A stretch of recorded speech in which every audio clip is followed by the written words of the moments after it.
నమస్తే పిల్లలు, ఈ వీడియోలో మనం పర్యాయ పదాల గురించి తెలుసుకుందాం.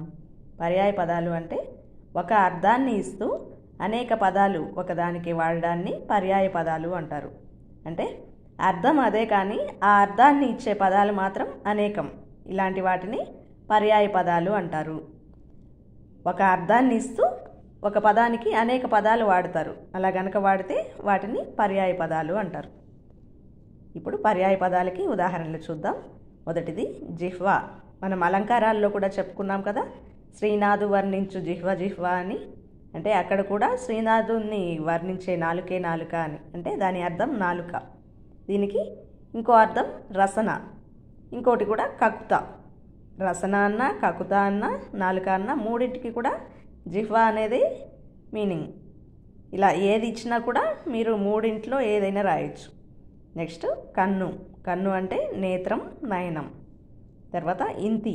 ఇంతి అంటే స్త్రీ, వనిత. ఖగము అంటే పక్షి, పులుగు. పావనం.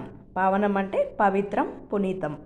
మీకు పునీతం ఇచ్చి దీనికి పర్యాయ పదాలు రాయమన్నారనుకోండి, అప్పుడు పవిత్రం, పావనం అని రాయాలి. నెక్స్ట్ వారిజం. వారిజం అంటే పద్మం, సరసిజం, జలజం. నెక్స్ట్ అన్నం. అన్నం అంటే బువ్వ, కూడు, బోనం అనేవి ఈ పదానికి పర్యాయ పదాలు. నెక్స్ట్ అర్ధాంగి. అర్ధాంగి అంటే భార్య, పత్ని, ఇల్లాలు. నెక్స్ట్ పులి. పులి అంటే శార్దూలం, వ్యాఘ్రం. తర్వాత కృషి. కృషి అంటే ప్రయత్నము, శ్రమ. నెక్స్ట్ కేతనం. కేతనం అంటే పతాకం, జెండా, కేతనం. నెక్స్ట్ చీకటి. చీకటి అంటే అంధకారము, తిమిరము. సతతం. సతతం అంటే నిరంతరం, ఎల్లప్పుడూ. గబాలున అంటే వెంటనే, తొందరగా. వర్షం.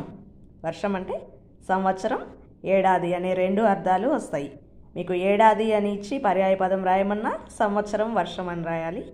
వర్షం అని ఇచ్చి రాయమన్నా కూడా మీరు ఏది ఇచ్చినా రాయడానికి బాగా ప్రాక్టీస్ అయి ఉండాలి.